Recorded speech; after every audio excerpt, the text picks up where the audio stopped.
the Last Line Defense Real Estate Meetup. I'm your host, Aaron Goins. And I started this meetup because when I was in the military, no one in my circle talked about real estate. A lot of times they talked about TSP, saving money, debt, and other things like that. And a lot of times when military members deploy, you see a lot more Dodge Chargers, pickup trucks on the road instead of appreciating value items on property and things like that to build generational wealth. So I want to start a meetup to end that. It's open for military and civilians because I think we all need to build our generational wealth and help our families out and things like that through real estate. I think real estate is one of the best things out there. So I started this meetup. It's gonna be every Thursday at 7 p.m. I'm very, very excited for our guest speaker today. And before we get to our guest speaker, is anybody new on here? Is anybody new? I see one new person on here. So, Eddie, could you introduce yourself to everybody? Hey, how you guys doing? It's Edward Smith out here in Baltimore. So Eddie's my cousin from out in Baltimore. Welcome, man. Thank you so much for joining. Anybody else on here? Anybody else who is new? Can you please introduce yourself?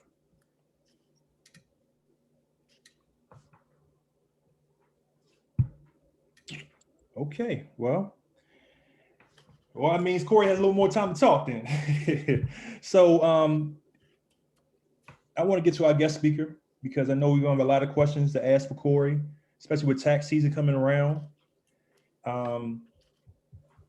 Corey is a advisor at Anderson Advisors. He's my actually personal advisor at Anderson Advisors, and he's also an asset protection guy. He has I put his bio in the on the meetup, so you guys can look at it. But Corey's also a former Marine, always a Marine. That's right. And he has an impressive list of things that he has done in his life. And I'm very, very honored to have Corey on here. And so, Corey, I'll leave it up to you, sir. Welcome to Last Line Defense, and let's get to it. Awesome. Well, thanks, Aaron, and thanks everybody for attending. Looks like I saw one picture. Looks like someone was like on their lunch break or something like that while working. So my compliments to you to always make time. I know, especially East Coast time, you could probably be spending time with family or watching something on TV. So my compliments to be here. The way I look at it, I work for a law firm. I have a master's degree in business and finance. I've been a real estate investor for over 20 years. So when I was in the Marine Corps, I was in supply. And so it was a really tough job, right? So I had to order stuff. And it was interesting because when I would order things in the military, I was the guy that was spending $500 to buy a hammer because that's what was in our requisite and I didn't have a choice. And I'm sure we can agree that the government is not going to have the best use of our money when it comes to what I say, giving them a tip. So I'm a believer in giving the government my fair share of money that I'm making, but I don't want to give them extra money because then that's money that we're missing out on either for our family or for charities or for investments. And so my goal or strategy here today is kind of show you some of the options that are available to you, either as a real estate investor, or if you're investing in anything else, or if you're making money, what can we do to kind of maximize that savings, at the same time have that protection that you deserve? Because unfortunately, every day in the United States, there's always a lawsuit that's taking place out there. And the more assets you have, the more likely is that you'll be able to get in some type of lawsuit sometime in our lifetime. Just to give you an idea, the average person will have 5 lawsuits against them. It could be something as small as small claims court, or it could be going through a divorce. But just realize if we have more assets, then that number can certainly increase even more. So what I'd like to do, share today, I'll go to a screen share if you like, Aaron, and just kind of show you a little bit about a structure. Since I know a lot of people here are looking to do real estate, or you're actively being a part of it. So if you want, I can kind of start with that. And then if you have any questions, we can either do them at the end if you want to hold off, or if you want to do it throughout. This is your time. And so I want to acknowledge your time being here, and I want to be able to best answer your questions for you. Yeah, so you can share. I shared already, Tim Leslie, so you can share.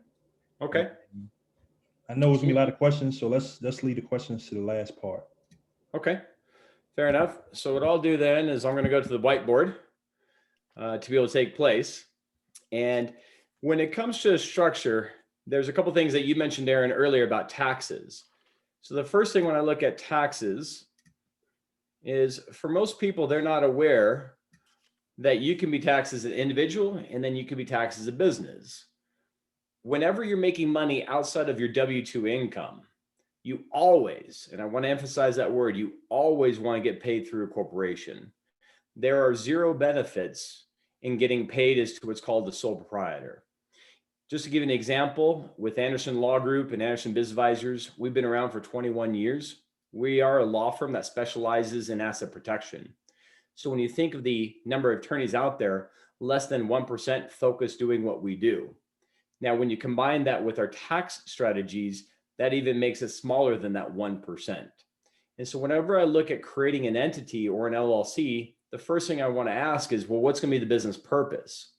So just to give an example, when I created my first LLC, I live here in Las Vegas, Nevada, and I started buying rental properties back in the early 2000s.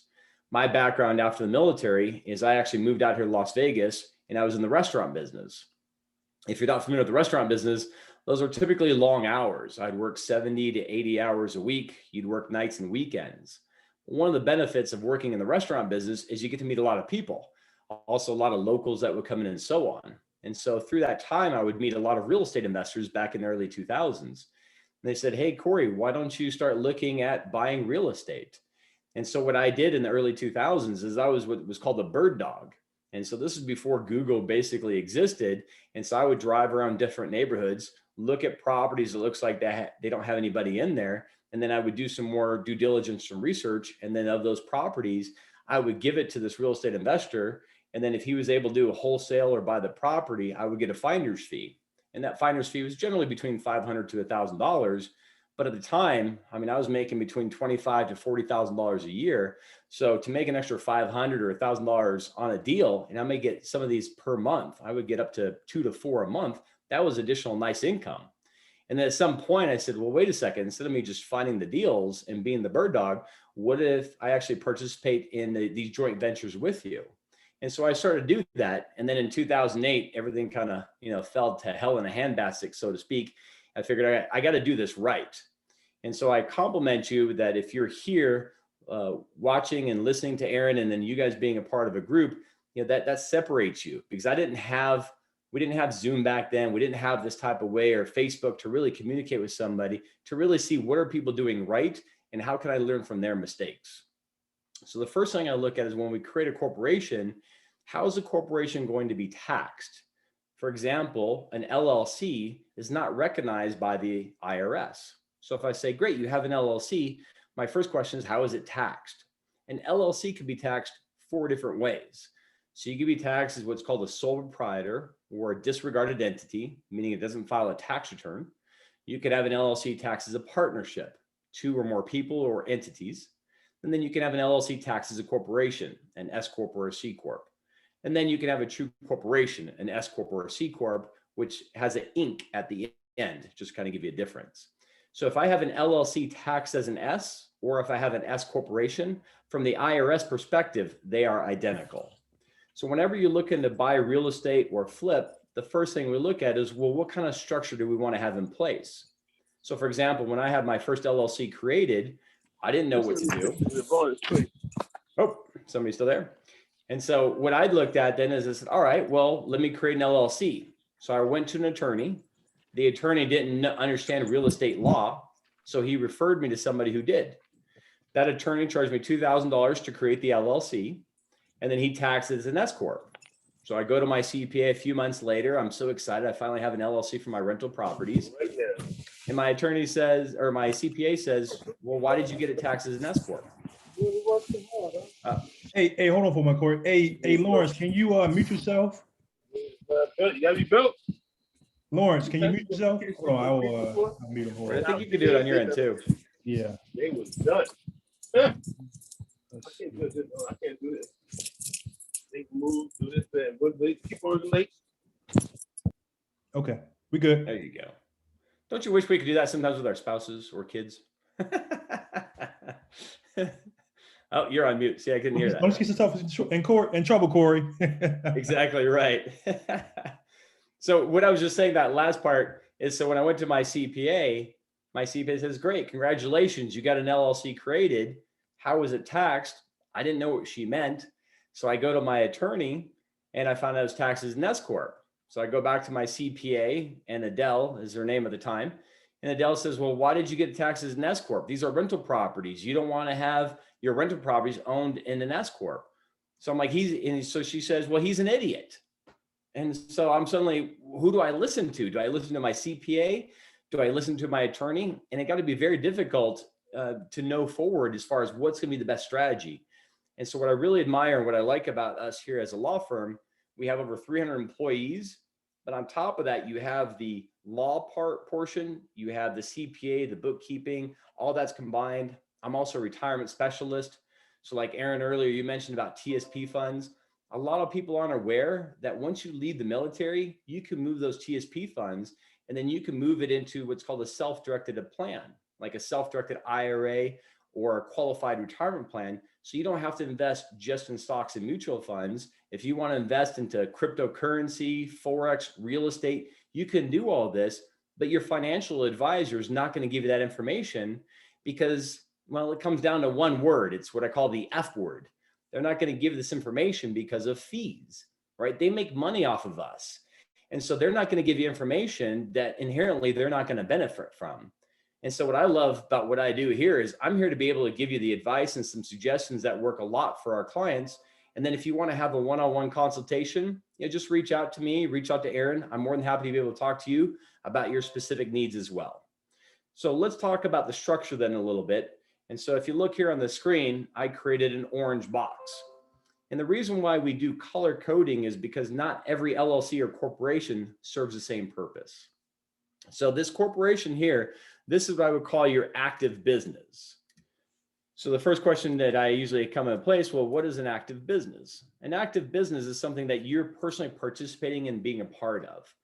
So in the real estate world, that would be wholesaling, that would be flipping. In the non-real estate world, then that could be also like multi-level marketing. That could be Amazon, FBA. That could be any 1099 or consulting work. All that could be able to take place. So when it comes to your active business, you typically want to have it as an S or a C Corp or an LLC that's taxed as an S or as a C Corp. And the reason why you want to do that is because you have more deductions as a business owner than you do as a sole proprietor. Inside a corporation, you have what's called an accountable plan. And that accountable plan has 32 categories of tax deductions. So we can write off our cell phone, our computer, our home office, our meals, our traveling. These are just some of so many deductions that we qualify for as a business owner. And remember, as a business, you pay taxes last. As opposed to us as a W-2 employee, we pay taxes up front. So when we get our check every 2 weeks, for example, we're getting the net. We're paying our taxes already up front. A corporation, though, has all their expenses, and then whatever's left over is what they'll pay in taxes. Whether we like it or not, that's the way the system is built. So let's use that to our advantage. So whenever you can, do your business through the corporation. In addition to it, it's going to separate you as a person from your business. So if you do a flip or a wholesale deal, and if somebody wants to come after you because they weren't happy with the product you did or what you sold to them, I want to be able to limit what they could take from you. Okay? So that's going to be what I call your active business. Now, Aaron, anybody here, are they also buying any rental properties, or what's going to be the primary motive that a lot of them are making their money in? Well, a lot of people here, this is more so a multi-family meetup than anything else. Okay. But I mean, everybody, I mean, there's various people who are doing different things, but mostly towards multi-family more so than anything else. Okay. So just kind of giving an example then. So if we're gonna flip a piece of property, like a multifamily, for example, or a single family, well, then we have one of two options. We can do that flip ideally in a separate LLC, because maybe we'll have some partners in it. So this is what we call a joint venture LLC or a JV LLC. Because maybe let's say Aaron and I want to team up together to do some type of flip in a multifamily. The other option that we can do is we could take it down as an individual, but then we decide not to flip it. We want to hold on to it. And so now this would be a rental piece of property. And so then this rental could be a multifamily or could be a single family residence to be able to take place. So it depends upon what you want to be able to do. But if it's going to be a rental property, that's what we call passive income. Passive income means we're not paying self-employment tax, which is 15.3%. So I don't want to ever have a corporation own rental properties, because eventually if you ever sell that rental property, that's going to be taxed at ordinary income through the corporation. Versus if you sell a rental piece of property, when you generally own the property for a year or longer, then you have long-term capital gain rates. And those long-term rates could be 0, 15, or 20%, depending upon how much you make. So I'd rather have a rental piece of property owned by you as an individual or inside that LLC that's ultimately owned by you. And then the corporation would own then the flip part of the business, or anything else that you're looking to do for short rental income or Airbnb income would all flow through that business as well. So for your rental piece of property, then that would be in a separate one. And so the red box would represent your risk, because that's where you may have some type of litigation or any type of lawsuits taking place. Your orange box is going to be your business cards. That's your phone number, your address. This is how people get a hold of you. I'm not necessarily looking for privacy in your main business. Here in Las Vegas, I can see the Strip right outside my window right now. I mean, Donald Trump, his name is on the side of a building. Like, we know who the owner is. JW Marriott, that's an actual person. Conrad Hilton from Hilton Hotels. Walt Disney of Disneyland and Disney World. I mean, there are people that name their companies after themselves. So we're not necessarily looking for privacy when it comes to your corporation, because you want to be able to show people that you have this business or that you're a part of it. However, when it comes to rental properties, your rental properties, this is where you're looking for privacy. So I don't want people to know what assets you own. And in addition to it, you want to be able to also hide the cash that you have. So when you look at your cash, this is where I would separate and have another LLC for it. So when you're looking for privacy, this is where we want to then use an LLC that gives you privacy. And if you're not familiar with the states that do so, the top 3 states are Nevada, Delaware, and Wyoming. By no coincidence, we have 2 offices in Las Vegas, Nevada, and in Wyoming. And so when you're looking for, as a small business owner, Wyoming and Nevada are the preferred states. Delaware is going to be more for syndications, or if you plan on being a bank or an institution, that's where Delaware would be preferred. So what that means to you is when we create that Nevada or Wyoming LLC, you can use our information. And so your name does not publicly appear anywhere. And so what that means is if somebody wants to sue you, they can't take what's inside that Wyoming LLC or the other assets that you have that are owned by that LLC. So this Wyoming or Nevada LLC would hold your money. So that would hold money in your cash, your brokerage, and in your savings accounts. This LLC, though, can also own other LLCs. And so when you own other LLCs, what that means is then if you have that rental property, and so let's say you have it in Texas, if I look up in Texas, we know who the owner is of that Texas LLC. Your name would be listed on there as a member, as a manager. So now if you think of it from the attorney's perspective, if they want to go sue, it's very easy to find out who the owner is. You have no privacy or what we call anonymity to be able to take place. And when you then think about one step further, why would somebody have an LLC? And let's face it, poor people don't need LLCs. So that means you either have a business or you have assets. Otherwise, why would you have an LLC? So I don't want people to know that you have those assets. So ideally, that Texas LLC, for example, would be owned by your Wyoming or Nevada LLC. So now you have privacy throughout. And then gosh forbid, if anybody wants to sue you personally, they wouldn't have access to the money that you have in your cash, brokerage, and savings accounts. So the whole goal is I want to make you look very poor on paper. So for example, when I was stationed in the Marine Corps, I was down in Oceanside. There's a lot of homeless people in Southern California. And I remember I was with one of my friends and he grew up in Minnesota. And it was around this time of year. And he suddenly made the comment, he goes, well, Corey, I mean, there's a lot of homeless people down here. He says, but if you think about it, if you were homeless, would you rather be homeless in Minnesota or would you rather be homeless in San Diego? Obviously, in January or February, I'll take San Diego all day long. But let's face it, there's some crazy homeless people. And so then I think about it, well, what happens if I would get into a fight with one of these homeless people? Would there be a reason to sue them? Sure, I could come up with a reason, but even if I win the lawsuit, the question comes in is how would I ever be able to collect from a homeless person? So this type of structure that I do, with all due respect, I want to make you look like you're one step away from being homeless. Because at the end of the day, what do attorneys care about? Attorneys care about how they get paid. And so if they don't know any assets that you have, if you have no cash in your personal name or very little money, then the likelihood of them wanting to sue you is going to be severely depleted, because what's the point in suing you? Because they have no way to ever collect. And so this type of structure is built for anonymity and privacy. And it's also going to make those lawsuits basically go away, because think of this key factor as well.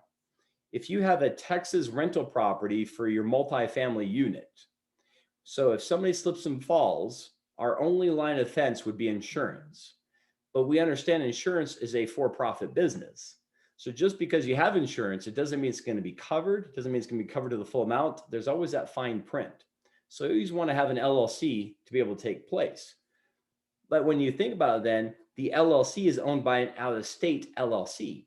So the likelihood of that Texas attorney being licensed in Wyoming and Nevada, I mean, what are we talking about? Maybe 1 in 1,000 or 10,000 attorneys that be licensed that way.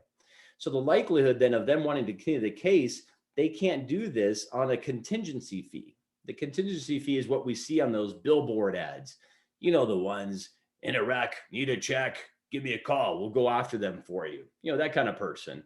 Well, under this type of situation, if it's owned by a Wyoming LLC, they don't know who the owner is, they don't know how much money there is, and they know they can't take anything inside the Wyoming LLC because of that charging order protection. So at that point in time, the Texas attorney, well, then they would have to go back to the person who slipped and fell and says, if you want me to pursue this case, I need what's called a retainer. I need money up front because I don't know how I'm going to collect otherwise. And your typical retainer starts at $5,000 to $10,000. So when you then think about one step further, how many of your tenants have 5 to 10 grand sitting around to pay an attorney? And then the attorney has to tell them, by the way, it's out of Wyoming. I can't do much anyways with it.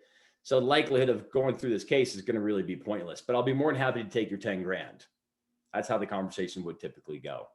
So from that point in time, the last thing just kind of share with you, and then I want to open up to any questions you may have, because we can help you, not just in the asset protection and the LLCs, also on the tax part, but the other part I look at is from the estate planning. So there's 2 key parts to estate planning.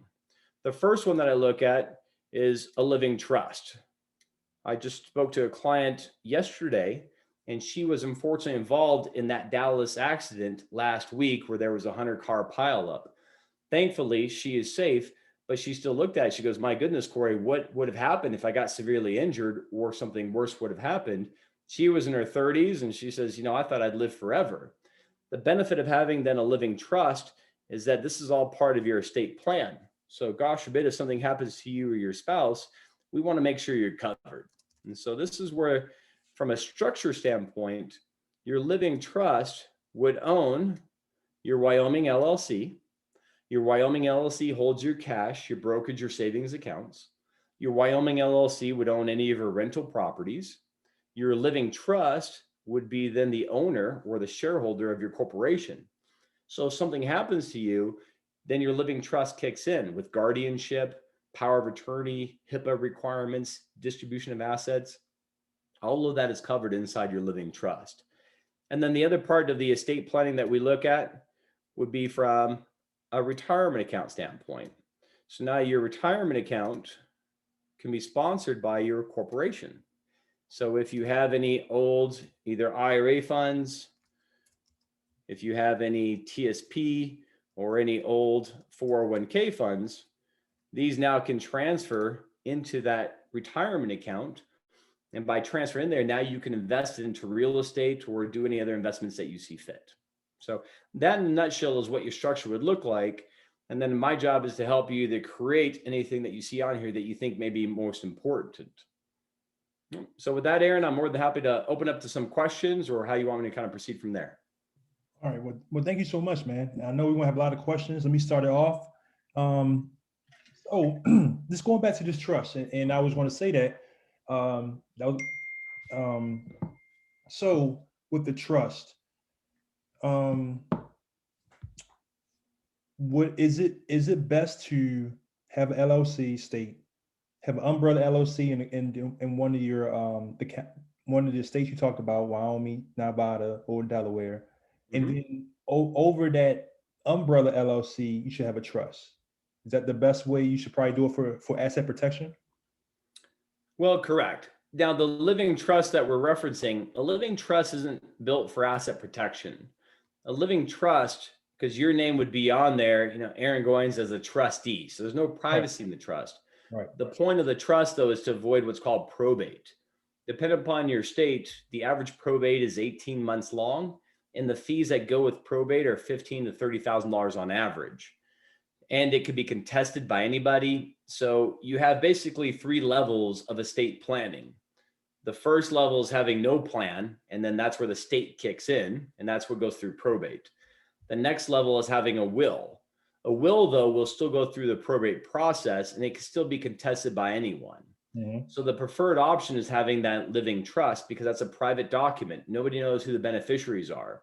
So when you think of anybody who's died recently, like last year when Anthony Bourdain had passed away, you could see on CNN and other types of news reporting, oh, he had $1.5 million. And you're thinking about, wait, this guy has a TV show. He has restaurants all over the country. How is he worth only 1.5 million?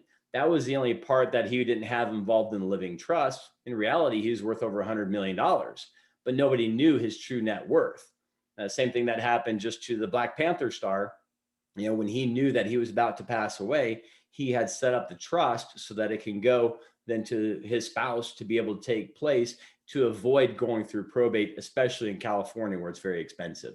So living trust is a key foundation, regardless of age, regardless of assets that you have, because let's face it, we never know how long we're going to live. And I think the one thing that we've learned in the past year because of COVID is we just don't know what may take place. From our standpoint, we've sold more living trusts in the past year than we did in the previous 3 years combined. Right. And it just shows the importance that you'll be working directly with one of our estate planning attorneys to be able to get that created properly, fill out a questionnaire to be able to take place. It's very in-depth, but the benefit is it's a revocable trust. So you can always update it. You could change it as you see fit. Right. And that's the reason why I asked that first question, because I know how important it is. And I've been telling people, you just don't know it. Like you said, you don't know what's going to happen next. Yep. People have passed away, suddenly gone. And then now you, like you said, had to go in court for over a year to get the assets that are needed. So Thank you for that. One more question before I open it up. And Gregory, you're the first person who raise your hand, so you'll be next right after this question I ask. For the apartment syndicators, you saying that that Delaware is the best state to go to. Why is that? Yep. So when you're looking at apartment for syndications, you think about a bank perspective. And so specifically in Delaware, there are rules that makes it more lenient, if you will, to the bank, to the lenders. So in other words, from a banking perspective, they like Delaware entities. Now, so if you're the syndicator, you will typically have that out of Delaware. Now, if you're going to be the limited partner, so if you're going to participate in that deal, then it's going to come out of your Wyoming LLC. Because when you think about it, when you do a syndication, you have 2 parts, generally speaking. You have the general partner that assumes a liability, and then you have the limited partner that we would participate into. And so that limited partner, by definition, if there's any type of lawsuit on that building or property, they're going to go after the general partner. But that doesn't mean that you're excluded from any type of liability. So if somebody wants to sue you personally, the classic example, unfortunately, is a car accident. So if we get into a car accident, they could put a judgment or lien against us. So if you have any investments, you would have to disclose that. So you say, yes, I invested $50,000 into this limited partnership syndication. Well, that means whenever you receive any dividends, any earnings, any profits from that syndication, they could put a judgment or lien and they could take that money away from you. But if you're doing it from the Wyoming LLC, for example, The investment starts from the Wyoming LLC. You invest the limited partnership from the Wyoming LLC, so your name is not on public record anywhere. And then any money that you make would flow back to that Wyoming LLC. If they can't see it, they can't sue it. And even if you want to disclose to them the Wyoming LLC, because of the privacy and the charging order protection that Wyoming and Nevada offer, they would not have access to what's inside there anyways. So you can go into the court of law and in deposition say, yep, I got $1 million inside my Wyoming LLC, and they can't touch it. So whenever you do a syndication as a limited partner, then you want to be able to do it from your Wyoming LLC. If you're going to be the general partner, then that general partnership would come from the orange box from your active business, either that S Corp or that C Corp. Right. Okay. And one more question. Sorry, Greg. One more question. Of course. Then we have, we have some new investors, people interested in real estate, and then we have homeowners. Mm-hmm. So as a minimum for somebody new, let's say they buy a house, what's the minimum they should? I mean, why should they get an LLC just for their home that they purchase or something like that? You talking about for the primary residence? Yes. Yeah, for primary residence, it depends upon the state. Every state you have what's called homestead protection. What homestead protection means is that if any creditor want to come after you, you have built-in equity. So for example, in California, they just increased the homestead protection depending upon the property value from 150,000 up to 600,000. Here in Nevada, you have homestead protection of 550,000. If you live in Texas or Florida, you have unlimited homestead protection. So you could live in a $10 million home and they could never then force you to be able to sell that or put any judgment or lien against you. So the first thing I look at is, well, what state do you live in? And then how much equity do you have in the property to see what your homestead exemption amount is? You could just Google homestead exemption in your state and you could easily find that answer out in about 10 seconds, or I could send you a link if you like. So that's the first thing. The second part is, generally speaking, your primary property is not going to go into an LLC, because when you think of an LLC by definition, it's a limited liability company. So that means you're doing business. Realistically, most of us are not doing business out of our home because a home office does not count. So that means to do a business out of our home. Now here in Las Vegas, you could have Airbnb or you could have a brothel. But outside of Nevada, you're going to be fairly limited to probably not have a brothel being legal. So you're really going to be limited to doing Airbnb out of your home would be really the only type of business you can do. So to answer your question, your primary property, you typically hide the equity with a HELOC, or you can use a Wyoming LLC to place a lien on it, but you won't typically put your own personal property in an LLC. Right. And for people just who doesn't understand what he's saying, a HELOC is the home line of credit. Yep, correct. So home equity line of credit. Right. Okay, so let me open up the questions for you. Thank you so much, Corey, for answering my questions. Gregory, please answer your question. Hey, Corey. Thank you so much for actually presenting this to us. And I really appreciate this, and I'm trying to learn more about it. I have a couple questions, but my first question, I'll just ask one question right now and come back to the next one. My first question is, hypothetically, if an individual opened up a Wyoming LLC for the purpose of being able to protect it, but they're actually opening up and their names are linked in it, is there any way to reverse that, or is a cat out of the bag and impossible to put it back in the bag? That's a good question. It depends when the Wyoming LLC was created. 2 years ago, they changed the state statutes to actually make it more beneficial, if you will, because now your name is not publicly listed anywhere. In the past, we had to use what was called a nominee service, where our name would initially show up on public record. We still have to do that in Nevada, but we don't have to do that in Wyoming anywhere. So in Wyoming, it does not list your manager or member. So depending upon when it was created, however, it will still list your address.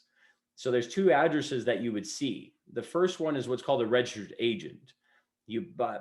Just so you're kind of aware, a registered agent is what receives legal documents, any type of lawsuit that may take place, for example. So they need to serve somebody.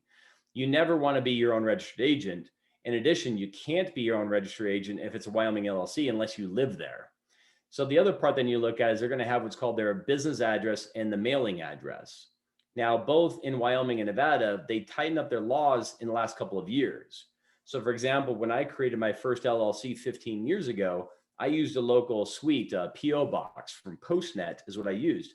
I can no longer do that. Both Nevada and Wyoming require a physical address. That's one of the reasons why we've been here for now 20 years in Nevada. So you can use our physical address. So I'd have to look up then your specific LLC on the Secretary of State, or you could just go to Secretary of State in Wyoming to see what publicly appears. But at the very minimum, depending upon what you're using, you're probably using an address. So you have to make sure that you have a Wyoming address as the business address, and then the mailing address would also show up as well. And you never want to use your home address as a mailing address, because that's a way they could obviously find out who the owner is. Does that make sense, Greg? That does make sense, Corey. Thank you. Mm-hmm. Yep. Do you have a follow-up question to that as well, you said? Oh, I wanted to give anyone else an opportunity to ask before I go around. Man, might as well ask that question, man. Okay, so my second question was with regard to then going to because my plans is my LLC is in my self-directed IRA, or my self-directed IRA is an LLC. Yep. And so I'm going to be opening yet another offspring LLC that falls under that Wyoming LLC in the respective state, well, in one of states. And so I wanted to know if it's mandatory that I'll be listed on it, on that LLC, or is it just that I have to be a manager, or at least be a manager? Yep. So IRAs work a little bit differently. So depending on who your custodian is, typically your IRA, the custodian who has your money, they would be listed as what's called the member, as the owner, and then you may have your account number. So it could say, for example, Equity Trust Company or IRA Club, and they would have FBO for the benefit of, and then it could have your name or your account number. So it's still your money, but it's going to have the company's name involved, the custodian. The manager would be then you to be able to take place. But remember, the challenge with that is there's no privacy. So ultimately, if you have a Wyoming LLC that owns the IRA or the income from the IRA, then you could set up that second LLC, and then that second LLC would be what we call member managed. So meaning it's not manager managed, and so your name is not listed as the manager, it's listed as the member. So the member would be then your Wyoming LLC. So that's a way that you can have privacy all the way throughout. You know, one of the key things to keep in mind is when you create these LLCs, a key component to an LLC is what's called the operating agreement. For example, when we create operating agreements, ours are 50 to 75 pages long. They're state specific and they're industry specific. So I'm always cognizant when somebody says, oh, I can go create my own LLC online for a couple $100, or I can have my CPA do it, or whatever it is. I always, kind of be cautious about it, because number one, you get what you pay for. Never have I seen cheaper and better going together. But the other part is when you think of an LLC, well, an LLC could be a wall. Well, is it going to be a brick wall, or is it going to be a paper wall?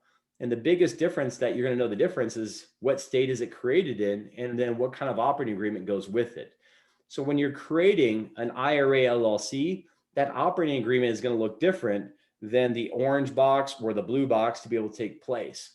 And so you got to make sure that you're working with a company that understands those nuances and differences, because if I'm the plaintiff attorney and if I ever want to go after that LLC, the first thing I'm going to ask for is, let me take a look at your operating agreement. Because my job, if I was the attorney, then is I would want to go after that, and I want to do what's called piercing it and breaking through that corporate veil. And so if we have a weak operating agreement, then we're going to have a weak LLC. So just make sure that if you're going to create that type of layered approach of having one or two LLCs, just make sure you're working with a company or provider that truly understands your needs. Thank you again. Mm-hmm. We have talked a lot about asset protection, but is anything tax strategy wise you can to talk about just briefly about for anybody who just ready to do their taxes for anything like that? Well, when it comes to taxes as an individual, so you have your W-2 income, unfortunately, you're fairly limited because you have the standard deduction. So the standard deduction for last year was $12,400 per person. So if you're married filing jointly, then be twice that, right? To be able to take place would be $28,800. This year it went up $300 per person. So when you're looking at deductions, you have two options. You could take a standard deduction, which is then taking then that $12,400, or the other option is then you can go to an itemized deduction. So the challenge is when you go to an itemized deduction, and this comes from the IRS specifically, so you can actually just Google off the IRS report. They just came out with their 2020 report, and in their 2020 report, they actually show you what is your audit risk. And then they break it down as an individual, how many audits they bring out, because there's also different types of audits that they could bring to you. So just to give an idea, your audit risk, if you go above that $12,400 per person, you are 700% more likely to get audited. Now, the benefit of having a corporation, so that orange box, so to speak, your audit risk is now 0.02%. It went down from 2019, which is 0.03%. So it actually went down by 0.1% or 100 basis points. So when you think of at that point, the opportunity of you, if you want to call it that, the opportunity of then having any IRS coming after you would be approximately once every 200 years. So the benefit of having the corporation is you have more deductions, and in addition to it, you have a lower audit risk. So to give an example, if we make $100,000 as a sole proprietor, you're going to be paying a minimum of $22,000 in federal taxes. If all we did was get paid through a business, like an S corporation, for example, you'd be paying $14,500. So just that one different change on a tax election from an LLC as a sole proprietor to an LLC as an S corporation, you'd be saving $7,500 right off the top. Then once you combine that with the additional deductions that you qualify for as a business owner. So like one of my favorites, for example, is 280AA. So specifically it's 26 USC 280AA. And in the Internal Revenue Code, they say that you can have a meeting as a business owner. Well, specifically, you could have up to 14 meetings a year, so approximately one a month to be able to take place.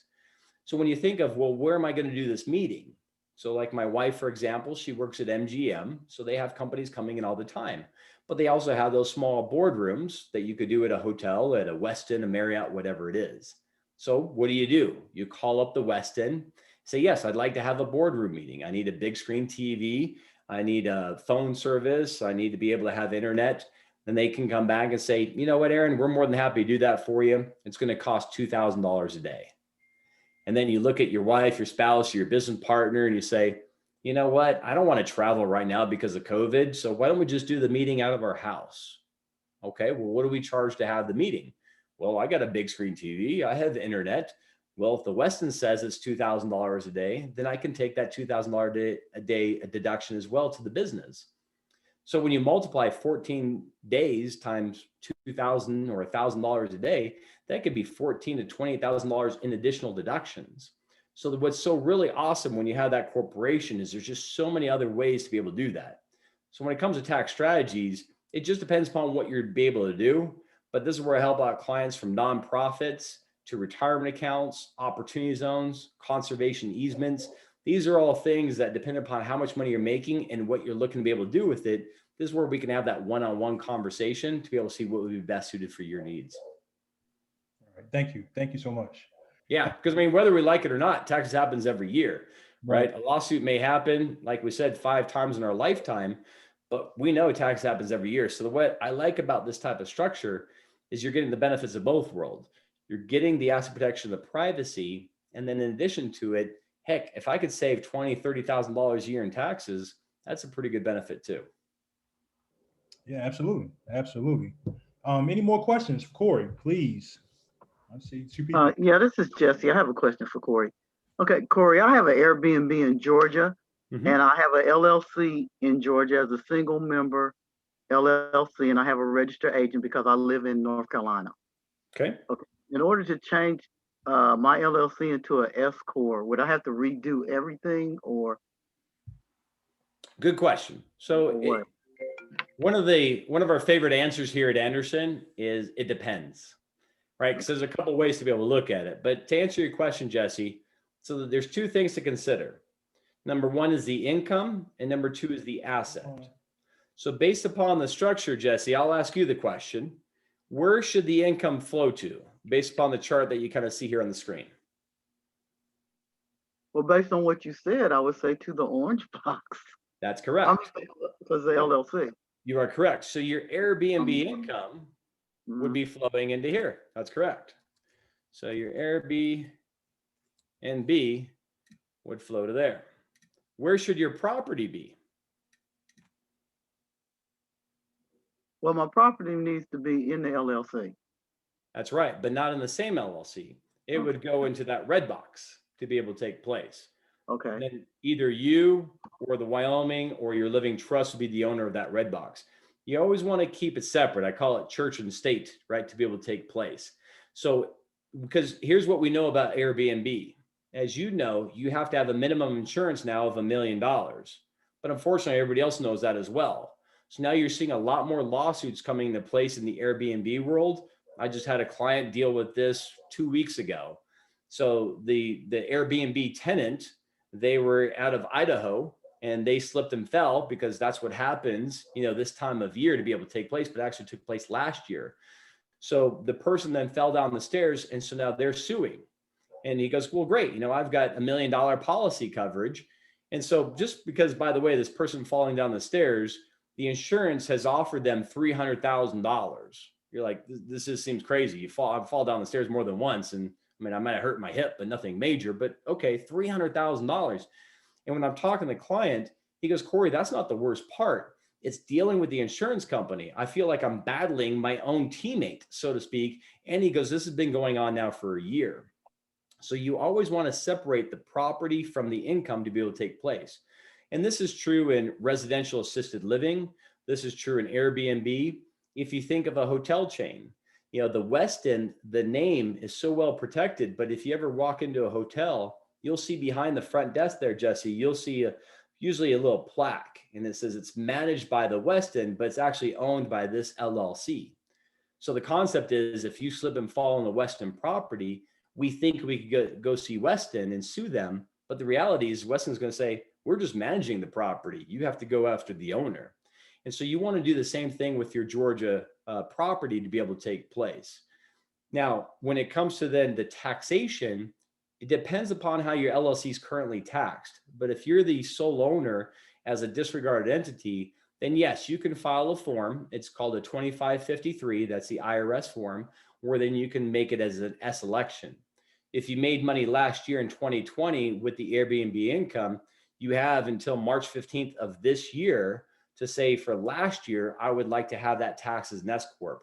But you should have a CPA that they also have to write a letter to the IRS as to what we're doing, because it's what's called a late filing election. But you're definitely going to want to have your active income going through there, because when you're doing 7 days or less in Airbnb, you are considered a hotel. 8 days or more, that's considered long-term, which is that passive income. So you have to make sure that you're also separating the books when you have that money coming in. What's your short-term income versus your long-term income? Because remember, short-term income, you're going to have to pay that self-employment tax, which is 15.3%. So does that answer your question for you, Jesse?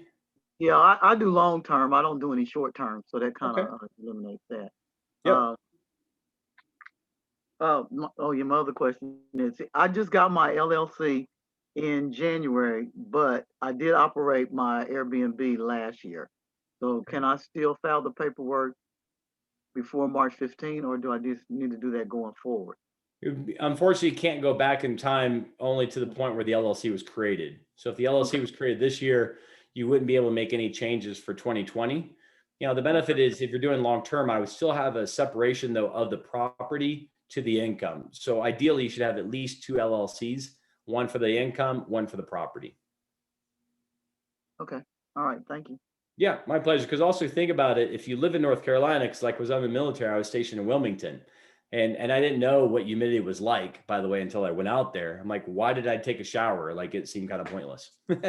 But keep in mind, if you're doing business in Georgia, then that should be a Georgia LLC to be able to do that as well. So it also makes a difference where you're filing it, but you also live in North Carolina. So now you're looking at 2 different states. And so you're also dealing with taxation potentially in 2 different states as well. So this is not something that I take lightly or easily. So this is where you want to make sure you either talk to myself. We could have an offline conversation if you like, because the taxes is going to be a very key important part, because I don't want to pay Georgia taxes and North Carolina taxes. Yeah, I have a Georgia LLC. Yeah, but the problem is, where do you live? Yeah, I Right. agree. Yeah, because right now that LLC is a disregarded entity, so that means it flows to you personally. So that's the Right. challenge that you have from a taxation standpoint. I have a Georgia LLC, but I live in North Carolina. So the question of the place is, well, so where do I pay the Georgia tax? But then how do I offset it with my North Carolina? Because that's where you're paying your state income tax. Right. Yep.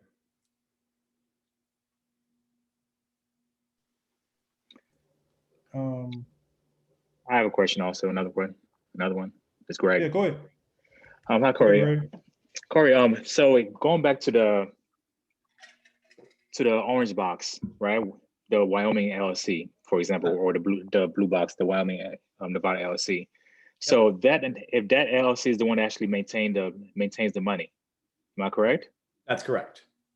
And so the offspring LLCs, do I then have to do a bank account under them so that I can transfer money directly from mama to kids, and then kids pay the different things so that there's no linkage directly to mama? Good question. And so, and I want to say this with love and affection. So it depends, right?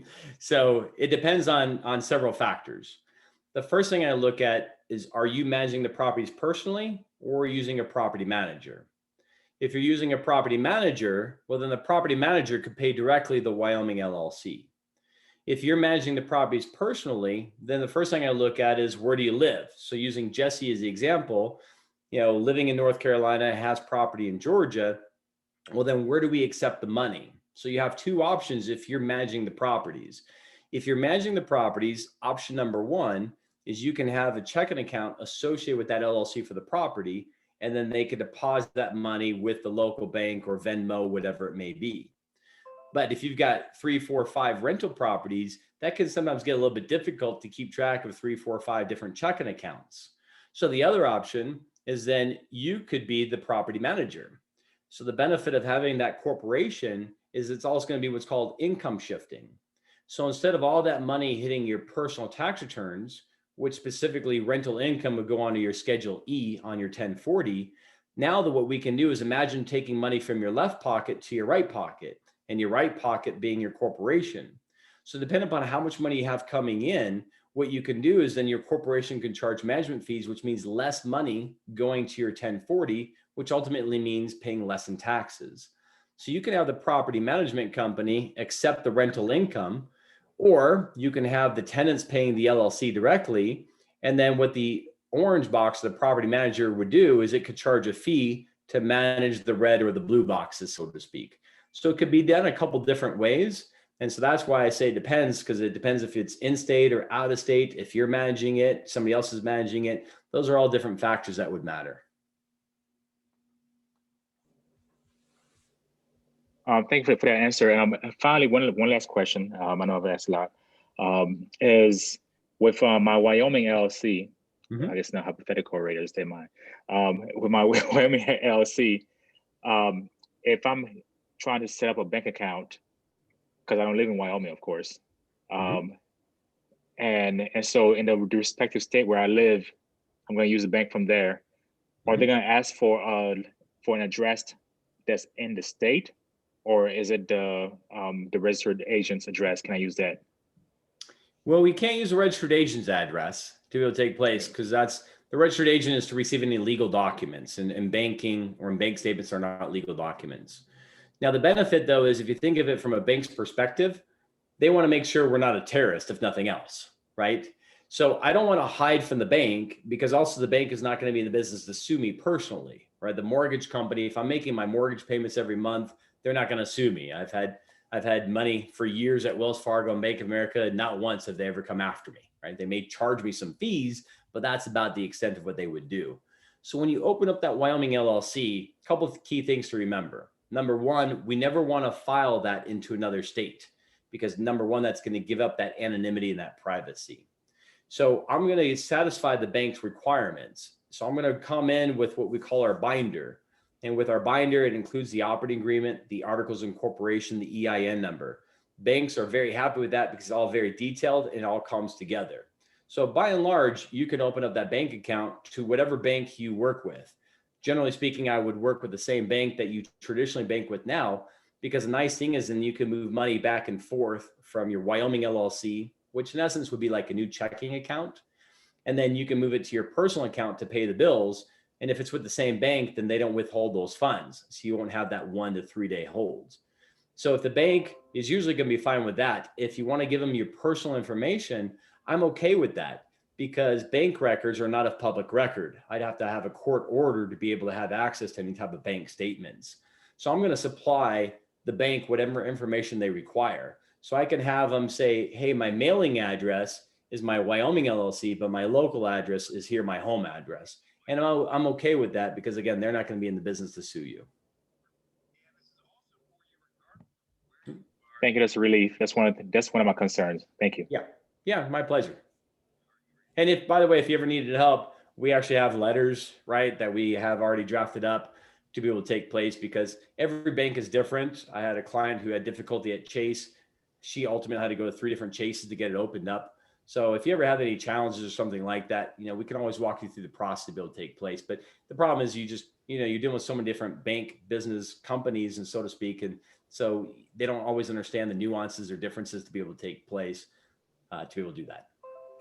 Is your contact information available, or will it be provided at the end?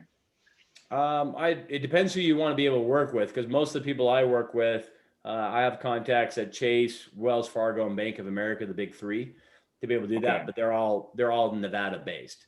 But they have been able to help out clients in other places. They would have to typically call that branch to be able to do so. So my contact, for example, at Wells Fargo, she did that for one of my clients recently in Texas, called up that local branch, explained to it what it was, to be able to help them open up that account.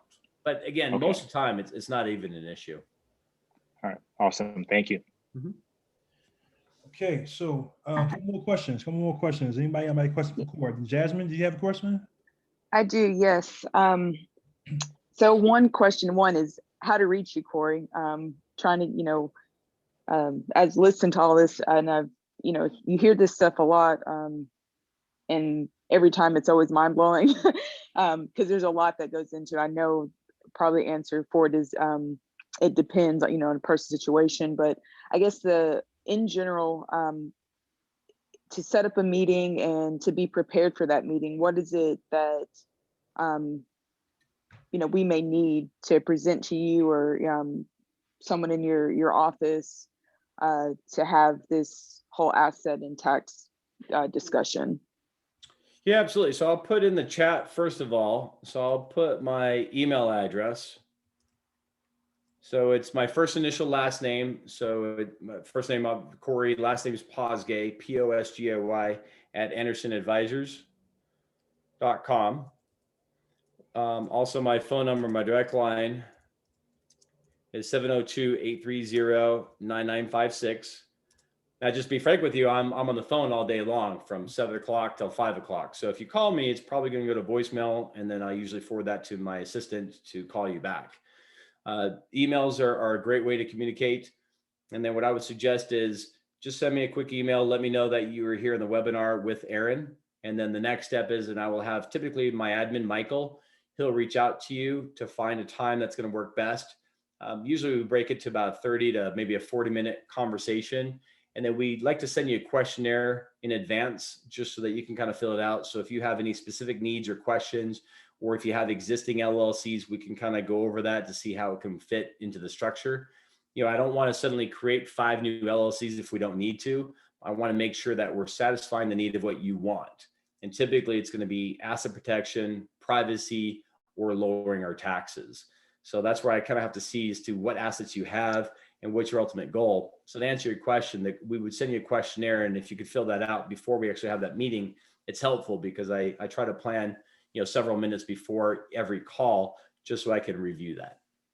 Okay, and then the fees associated meeting, or your fees for the initial part. Mm-hmm. What is that? Yep, so that's waived. Just give an idea. Okay. My hourly rate is normally $3.50 an hour, as well with our associate attorneys. So we waive the setup fee when you're coming in through Aaron, or coming as a referral to be able to take place. And so we'll have that 30 to 45 minutes to be able to talk. And And then at the end, if there's some services that you're looking for, then we can discuss, pricing at that point in time, to what would best help you. So I would say Got it. start with the consultation, to be able to do that. The more information you can provide me up front, the better it would be. And then of course you've got Aaron, here as well. You can always reach out to him. He has my information as well. So whatever I can to be able to help you, because what I acknowledge and what I know is your time is valuable, not just being here today, but overall.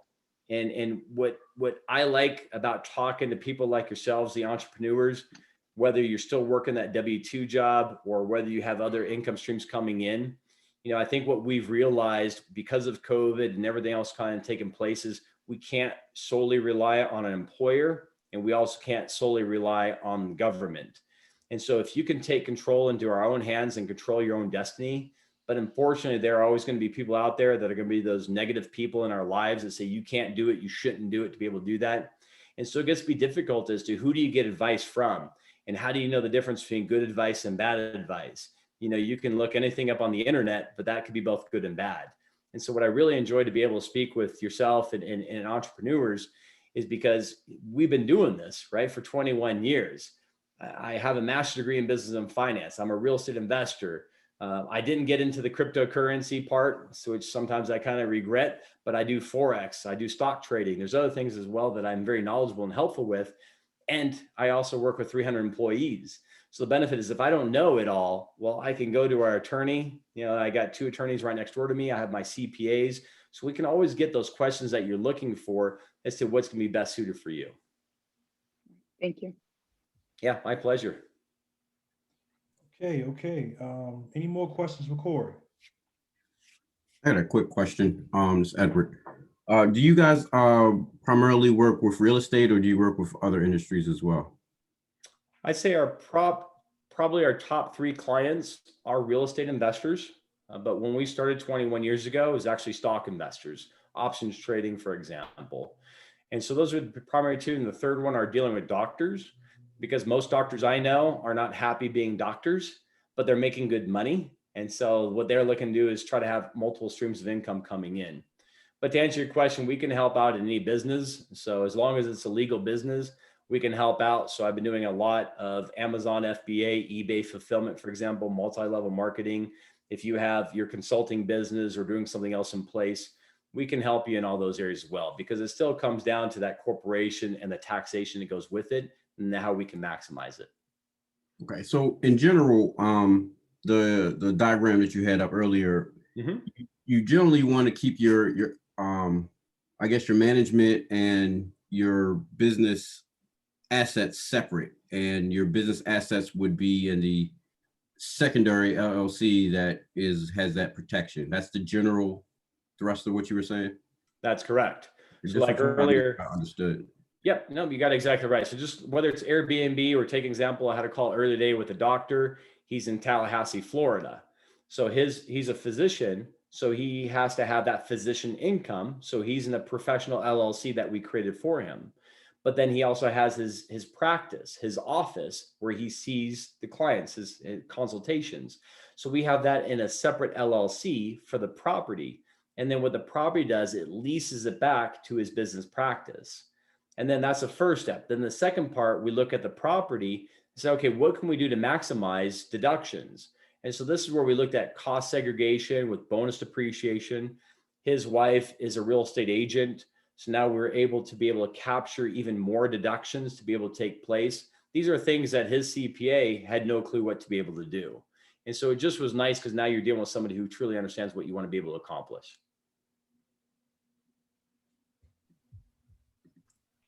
Thank you for your time. Yeah, my pleasure, Edward. Thank you.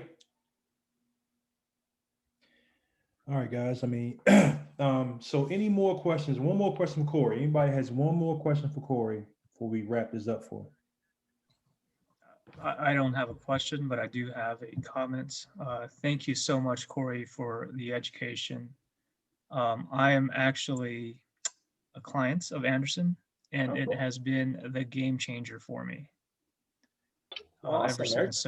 So for the folks that have any doubts of how they want to do it, it has been all but the difference for me. And it does nothing but good things within the investment community. So appreciate what you guys do. Well, thank you, Eric. I appreciate it. So if you ever have questions on your structure, you know, the benefit is we're all here as a team. So I don't know who you've spoken with or worked with, but, you know, we always want to make sure that you're always taken care of. I'm a happy person. I've been happy with you guys, and we're working through some things right now. So thank you. Awesome. Thank you. Yeah, my pleasure. Thank you. By the way, I like the black on black. So it looks like I just see like a head bobbing around a little bit. Yeah, thanks so much, Aaron and Corey. Very informative. Well, thanks, Desmond. I appreciate it. That's when I saw you earlier. So it looks like you're working as well. Either that or you really like fluorescent vests. Yeah. Yeah, I'm working. Yeah, he's working right now on the train yard. Well, hey, thank you very much for taking the time to be here then, Lawrence. I appreciate that. Yes, this is very important. Yep. All right, guys. Well, thank you, Corey, so much. Great presentation. I would advise everyone on here to go to my YouTube page and watch the replay of this.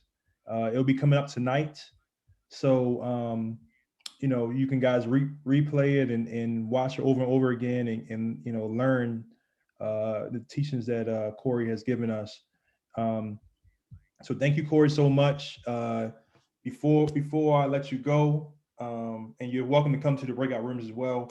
Can you please just introduce yourself one more time? I mean, put your contact information out there one more time for us. Yeah, absolutely. So my direct phone number, it's 702-830-9956. And then the email is my first initial last name. So it's C and then POSGAY at andersonadvisors.com. Or of course, you could just call up our general 800 number and just ask to speak to Corey. There's only one Corey in the firm. So you're good to go on that one. And then I'll be more than happy to be able to help and go and answer any questions you have. Yeah. So I want to second what Eric said too. Anderson Advisors have been great with me. They have been great, and I think you're on mute or something like that, Corey. Appreciate you being a client, and Aaron, thanks for being a client, obviously, as well for us. And we just want to see you successful. You know, the way I look at it, you guys know what you're doing. You're making money. So my congratulations that you know how to make money. I'm on the other side of that spectrum, so to speak. I'm here to protect you from the money that you make and how do you pay less in taxes. Yeah, thank you so much, Corey. My pleasure. Thank you. Okay, guys. So saying all that now, we're going to go to roll call before we go to the breakout rooms. So for any new investors, I always want to do this because I want to provide value to you. If you're a new investor, let's start with the military. If you're military and interested in real estate, go to Active Passive Duty Income. They have a podcast. They have a great setup with different nuances, different modules to help you out to not spend a lot of money, but learn real estate through a military affiliated real estate group. Seven-figure flipping with Bill Allen is always a great group as well. He provides a lot of information. I'm going to reach out to him, see if he has his conference like he did last year. I met Kenneth and a whole bunch of other people do that group. So Seven-figure flipping with Bill Allen is always a good group. And then White Feathers, they're based out of California. It's another real estate group. And then last but not least, the War Room Mastermind Group is for military and veterans. We get up every week and we go over and hold each other accountable about real estate. And me and Kenneth are members. That's why me and him see each other all the time. For civilians, Bigger Pockets, you can find so much information off of Bigger Pockets. Recommend going there. It's great networking. They have different podcasts for your different levels of real estate. Jamal King's Make Real Estate Real. That's another good group as well. They go over, it's a $1,000 class, but it goes over everything in real estate. And then finally, Ring, me and Anthony, who was on here earlier, we're part of Ring, and it's a great group, national group. It has different chapters around the United States. It has one in New York City, one in Washington State, LA, St. Louis, soon to be Dallas, soon to be Oklahoma, Fayetteville, North Carolina, and Raleigh. So a great group that me and Anthony are part of, and we have like bi-monthly meetings. It's only what, $200 the whole year. You get a lot of information. And also, if you guys enjoy this meetup, please give us a 5-star rating. It will help out with our meetup. So go to meetup.com. You should get like an email afterwards, and just please give it a 5-star rating. So if you had to log off, now is the time. We're going to do a couple of breakout rooms just for people to network with each other. I just want to thank everybody once again for coming on and supporting the Last Line of Defense meetup. And to catch me also, if you want to catch me, I host my own room on Clubhouse. It's at 5:30 Eastern time every Wednesday. It's called the Military Real Estate Investing Hour. A lot of fun. I learned something new yesterday. The thing I learned new yesterday is that if you want to use a VA loan as civilian, you can partner up with a military person and knock out a VA loan. So if you want information, please get with me afterwards about that, and we can talk about it. So saying all that, I'm gonna stop recording.